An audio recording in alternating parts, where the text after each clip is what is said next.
الكريمه ديالنا اللي حنا وجدنا نوضعوها فوق هذا الكاطو. كتجي هائله هائله هائله جدا. عرفتي هذا الكاطو غيصبح عندكم ادمان كاطو، يعني اونواغ بالكاكاو، يعني اغلبيه الناس تعرفوا، وتتوضعي فوق منه هذه الكريمه.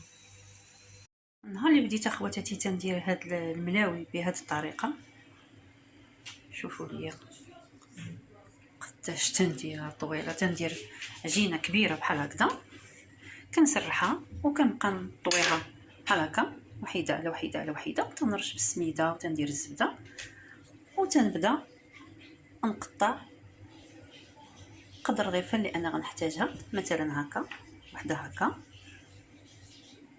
وحده هكا. كتسهل عليا العمليه، وكيوجدوا الملاوي في واحد الوقت اللي هو قصير جدا. كما كتشوفوا كيجي هائل.